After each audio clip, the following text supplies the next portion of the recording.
Oke, bismillahirrahmanirrahim. Assalamualaikum warahmatullahi taala wabarakatuh.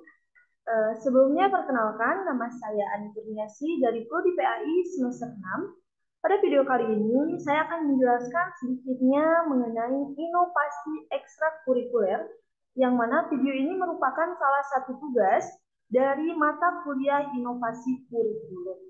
Oke, yang akan saya bahas pada video kali ini ialah mengenai inovasi kurikuler dengan beberapa pembahasan. Yang pertama ialah mengenai pengertian inovasi dari ekstrakurikuler PAI. Yang kedua ialah karakteristik inovasi ekstrakurikuler PAI. Yang ketiga, tujuan dari inovasi ekstrakurikuler PAI. Selanjutnya ada strategi inovasi ekstrakurikuler PAI, lalu langkah-langkah inovasi dan juga contoh hasil dari inovasi ekstrakurikuler PAI pada era Merdeka Belajar. Oke, pertama kita bahas mengenai pengertian inovasi ekstrakurikuler PAI. Apa sih inovasi ekstrakurikuler PAI? Nah, inovasi ini berasal dari bahasa Latin yaitu innovats atau innover yang berarti memperbaharui.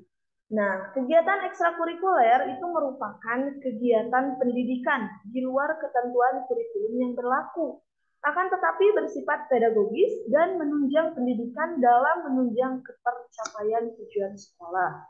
Sedangkan PAI merupakan istilah yang menunjuk pada operasional dalam usaha pendidikan ajaran-ajaran agama Islam dan merupakan subsistem pendidikan Islam. Nah, jadi dapat diartikan bahwa inovasi ekstrakurikuler PAI itu merupakan suatu perubahan atau penambahan kegiatan ekstrakurikuler yang berhubungan dengan pendidikan agama Islam yang bertujuan untuk mengembangkan pemahaman agama, keterampilan sosial, dan kepribadian siswa di luar jam pelajaran PAI.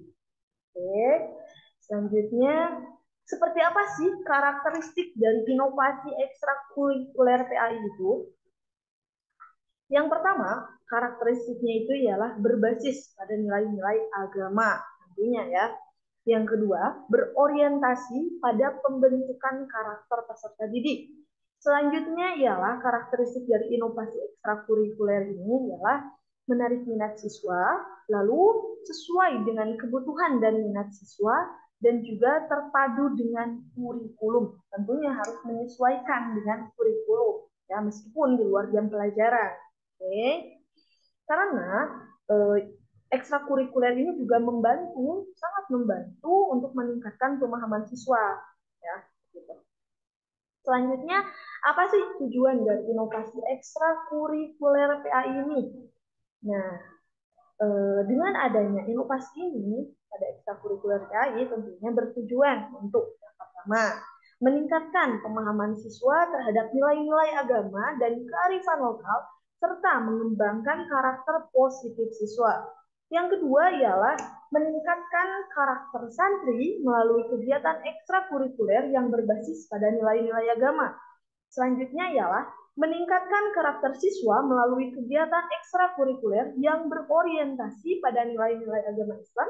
Dan yang terakhir ialah meningkatkan pemahaman siswa terhadap ibadah sholat dan nilai-nilai agama Islam. Oke, itu tujuannya ya. Selanjutnya, oke, ialah mengenai strateginya. Bagaimana sih strateginya dalam melakukan inovasi ekstrakurikuler saat ini? Nah, strateginya ialah yang pertama, kita harus mengidentifikasi kebutuhan dan minat siswa sebelum merancang inovasi apa sih yang akan kita lakukan.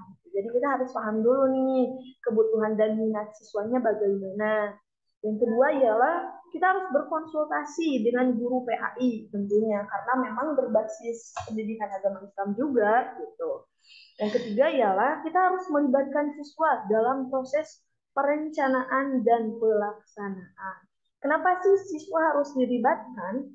Nah, karena dengan adanya pelibatan tersebut, mereka akan merasa memiliki dan terlibat dalam kegiatan tersebut, yang mana tentunya akan meningkatkan keinginan atau minat partisipasi mereka untuk mengikuti ekstrakurikuler yang kita sediakan atau yang kita adakan.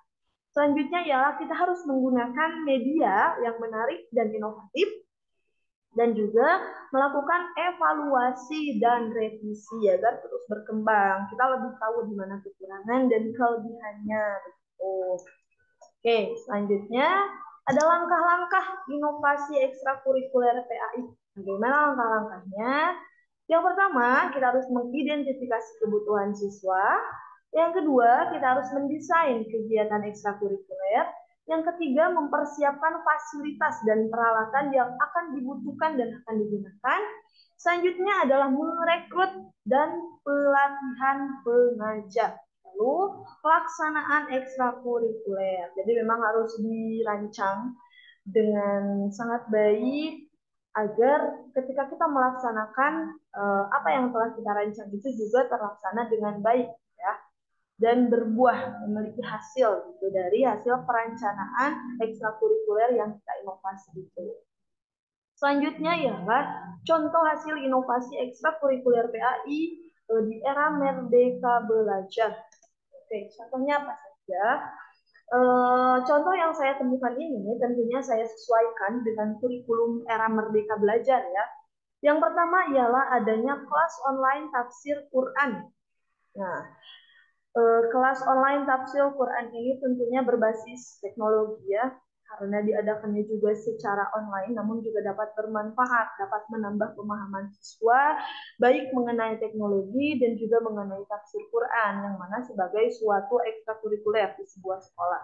Yang kedua ialah adanya LDKS Agama. LDKS Agama ini diadakan oleh SMA Negeri 1 Yogyakarta. Nah, kegiatan ini dirancang untuk melatih kepemimpinan dan keterampilan sosial melalui pendekatan agama Islam. Jadi ini sangat baik sekali ya, agar kita memiliki jiwa sosial yang baik, memiliki jiwa kepemimpinan yang baik, namun tentunya tidak terlepas dari pendidikan yang berbasis agama Islam. Yang ketiga ialah adanya pesantren kilat. Nah, pesantren kilat ini merupakan inovasi ekstrakurikuler yang diadakan. Salah satunya dilakukan di SMP Muhammadiyah 1 Sidoarjo. Kegiatan ini merupakan program belajar intensif selama beberapa hari di sebuah pesantren. Nah, itu diantaranya beberapa contoh dari inovasi ekstrakurikuler PAI, ada kelas online tafsir, LDKS, dan juga pesantren kilat. Oke, itu teman-teman yang dapat saya sampaikan mengenai inovasi ekstrakurikuler PAI, yakni merupakan sebuah inovasi atau pembaharuan mengenai ekstrakurikuler yang tentunya berbasis pendidikan agama Islam. Oke, itu yang dapat saya sampaikan. Semoga bermanfaat. Wabillahi taufiq wal hidayah. Wassalamualaikum warahmatullahi wabarakatuh.